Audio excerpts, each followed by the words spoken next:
28. The Ryan is 18 minutes from 95th to downtown. I-57, Bishop Ford look good. Northbound Tri-State, little heavy approaching the Eisenhower. Eastbound 8094, the exit to Calumet Avenue is closed for construction. That's the exit to southbound Calumet. That's traffic. I'm Jim Calamonte on AM 560, The Answer. Chicago's Morning Answer continues next. AM 560 Weather Center forecast, sunshine, highs in the upper 90s today, clear, lows in the upper 70s overnight, 76 at O'Hare, 77 Lakefront. Next news coming up at 8, Chicago's Morning Answer with Dan and Amy continues next on AM 560, The Answer.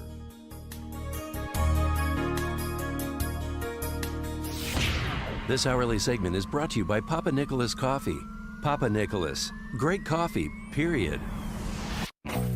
Only the biggest stories, only the biggest guests, and only the biggest opinions. This is AM 560, The Answer. Good morning, Dan and Amy. There was some talk of matters economic at last night's RNC, day 2 of the RNC, punctuated by Larry Kudlow, chief economic advisor to President Trump, who provided perspective on COVID-19, what it's done to the economy, and where we're going in trying to live with it and open up the economy. The economy was rebuilt in 3 years. Unemployment fell to the lowest rate of 3.5%. Blue collars, African Americans, Hispanics, women, all groups benefited enormously. Everyone was better off. A rising tide lifted all boats. Then came a once-in-100-year pandemic. It was awful. Health and economic impacts were tragic. Hardship and heartbreak were everywhere. But presidential leadership came swiftly and effectively with an extraordinary rescue for health and safety to successfully fight the COVID virus. A great bipartisan rescue also saved the economy. Right now, our economic health is coming back. With emergency spending and tax cuts, Americans are going back to work. There's a housing boom, there's an auto boom, a manufacturing boom, a consumer spending boom. Stocks are in record territory. A V-shaped recovery is pointing to better than 20% growth in the second half of this year. Yeah, that's all positive, but it's not past tense because we have some present tense problems, punctuated by a couple of recent op-eds over the last couple of days about New York specifically. Jeff Blau, writing in the Wall Street Journal, he's the CEO of related companies in New York. It's time to open New York's offices.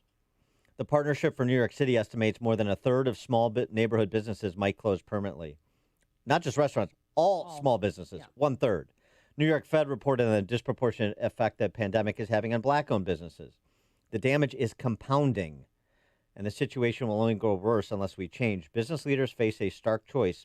We can allow the economy to continue to decay, or we can revive New York by bringing employees back to our offices.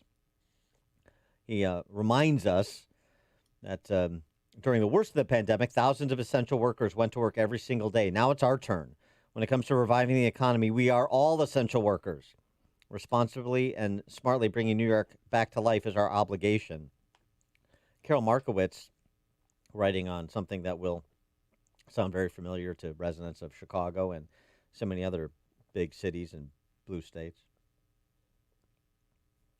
A new rule in New York bans events where patrons buy tickets to see a performance.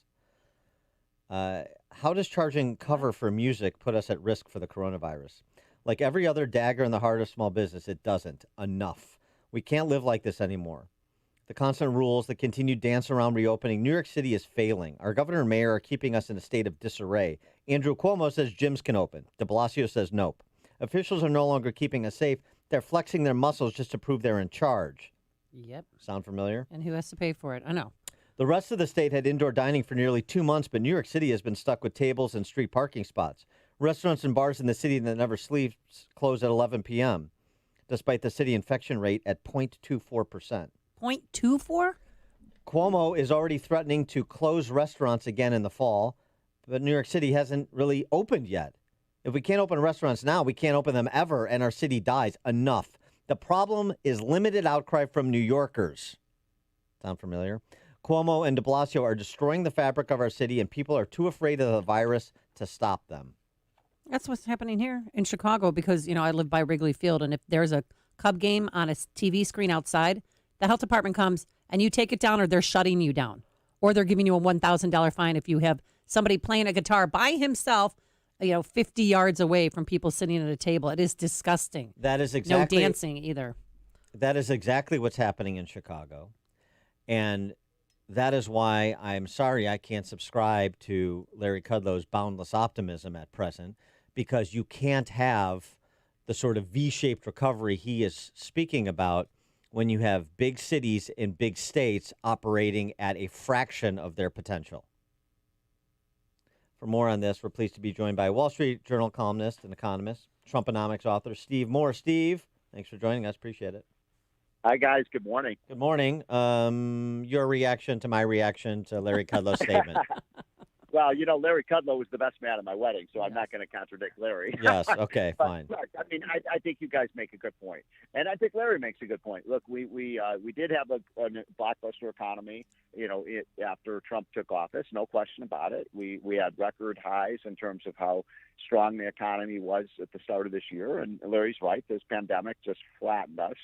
I think that history is going to look back on us, and they're going to frown upon us for the incredible mistakes that we made. The lockdown, I believe, was one of the 3 or 4 greatest mistakes in the history of this country. And Donald Trump was president, and he allowed some of it to happen. Although it was, the interesting thing is the left, as you know, was all in on lockdowns. All in on lockdowns. They lockdown everything, every church, every school, every playground, every national park, everything. Shut it all down. And then they say, look at the economy is so horrible right now. Look at all the people who are unemployed. What did they think would happen if you shut down our businesses and our shops and stores and factories? And so the good news is, though, and look, I take your point about Chicago. I live in Washington D.C. The same thing has happened. I am New York, and you've got 7 or 8 major cities that have been destroyed. Chicago, New York, Minneapolis, Seattle, San Francisco, Portland, and I could go on, but those states in particular, those cities have been absolutely devastated. And those cities account for a lot of the commerce in this country, Dan. You are exactly right about this. And the tragedy is here we are, 5 months later, and these idiot mayors and governors are still doing the same thing. And one other thing, and then I'll let you guys respond to what I'm saying, which is nobody in the media is reporting what's going on with the damn virus. I know. The big story of the last month is we now have 5 weeks of pretty rapidly declining 21%. What's that? Yesterday was the big announcement with 21%. Cases are down 21% across America, and you'd think that it would be up 400% the way that the media is acting. And by the way, the only thing I would add to that, Amy, you're exactly right, is that's been going on for 5 weeks now. Now, what you had the virus went through the South about a month ago. It went through Florida, it went through Arizona, it went through Texas and Tennessee and Georgia. And there was, oh my God, it's the end of the world again. And there were deaths, no question about it. It was a tough period, but it's gone through there. And my point is, let's get back to business. Let's get our stores open. Let's get our churches open. Let's get our damn schools open. And at this point, Dan and Amy, I want your reaction to this. At this point, it's time to let Americans make their own decisions. Yep. Do you want your kids to go to school? It's your decision, not the governor's or the mayor's or some city council member. Do you want to go back into a store? It's your decision. Do you want to open up your business? It's your decision, not politicians. Yeah, that's what it should be. And since you mentioned Georgia, Georgia's talking about Georgia in this country is like talking about Sweden in the world. Georgia jobless rate 7.6% in July, which is significantly lower than the national average, of course, and certainly in the blue states. The state expected a budget shortfall of $1 billion, but the actual deficit's $210 million because Governor Brian Kemp, who was accused of engaging in human experimentation, says sales tax revenue is rebounding and the state hasn't exhausted its $700 million reserve fund. Oh, a reserve fund. There's a novel thing. Georgia also finds new cases have fallen 30% since July 26, hospitalizations by 23%, test positivity down from 13% to 9%. And amid all the furor in July over an increase in cases in Georgia and Florida and Texas and Arizona and California, Georgia was the only one that didn't reimpose new restrictions, and it's seen the same decline in cases, hospitalizations, infection rate proportionally that those other states that did impose new restrictions. So here again, thank God for Georgia. Thank God for schools that are doing in classroom teaching, because we'll have a real world example to compare in terms of results, just like we have Sweden versus most of the rest of the world. So, Dan, the reason that story is important is a couple of reasons. One is, and you're exactly right about those Georgia statistics, but when Georgia Governor Kemp did not lock down the economy, and they had a few cases, and some deaths back in July, I mean, the media went completely nuts. I mean, Kemp he is a murderer. He has blood on his hands for what he's done. Above, they didn't mention the fact that there are 10 times as many deaths per person in New York, because Cuomo is the saint, right?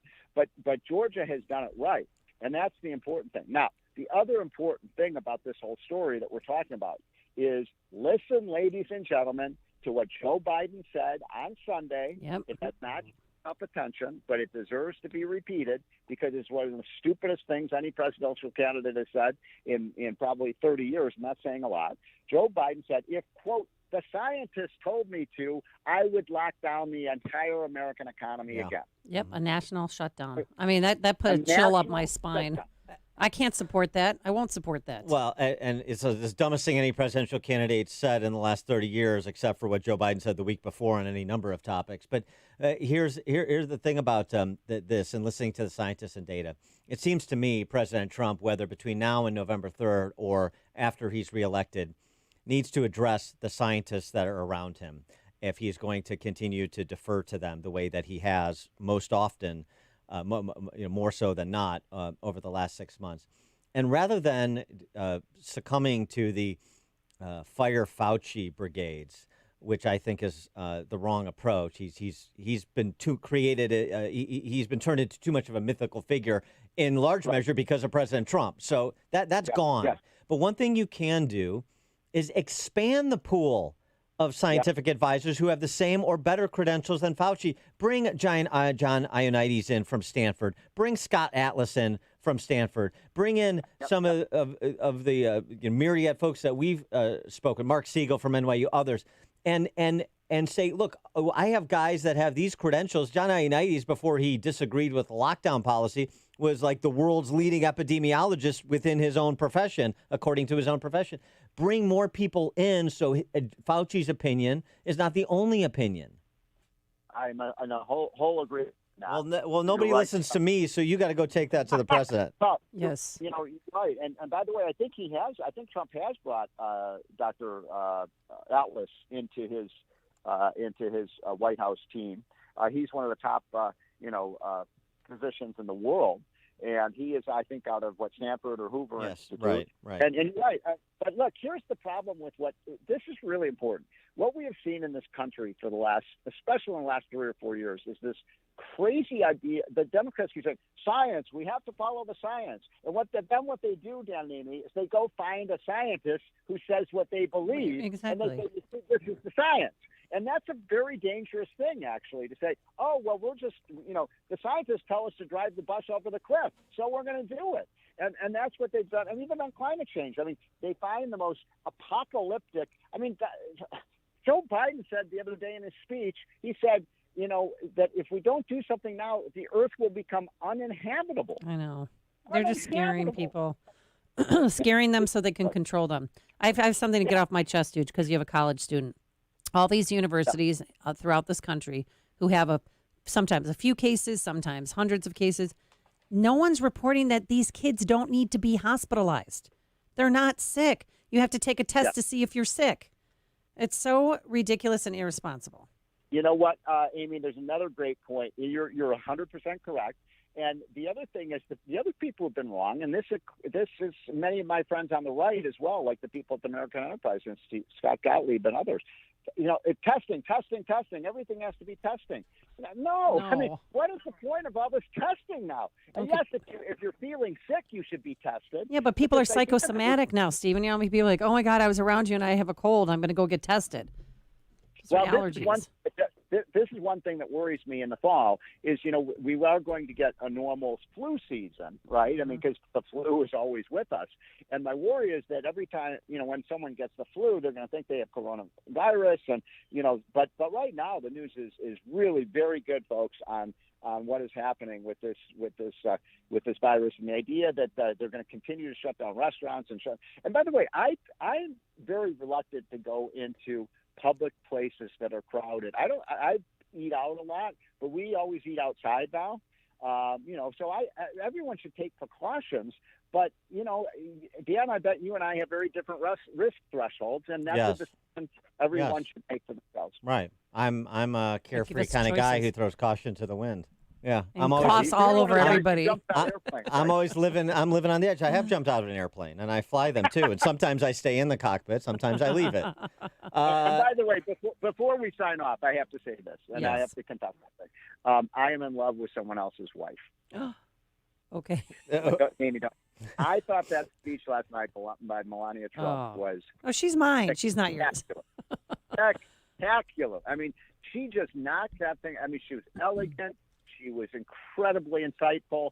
She was caring. I just was blown away by it. I don't know if you didn't see it, folks. If You were should up watch to it. it. All right, can we? Watch it. It is Excuse me.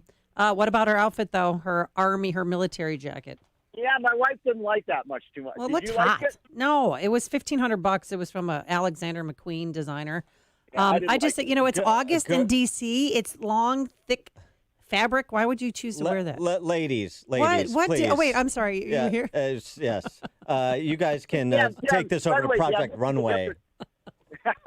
This is the difference between men and women. The women are talking about what she was wearing. No, I talked about too what she said. She was very effective, and it I'm was only lovely. kidding. Steve Moore, economist, journal columnist, Trumponomics author. Steve, thanks for joining us. Okay, guys, have a great week. Take You care. too. And he joined us on our turnkey.pro answer line. It's news, opinion, insight. This is Chicago's Morning Answer on AM 560. The Answer. A storm is on the horizon, and you need to keep the lights on no matter what. Your business relies on the power being on 24/7. It's the lifeblood of your data and computer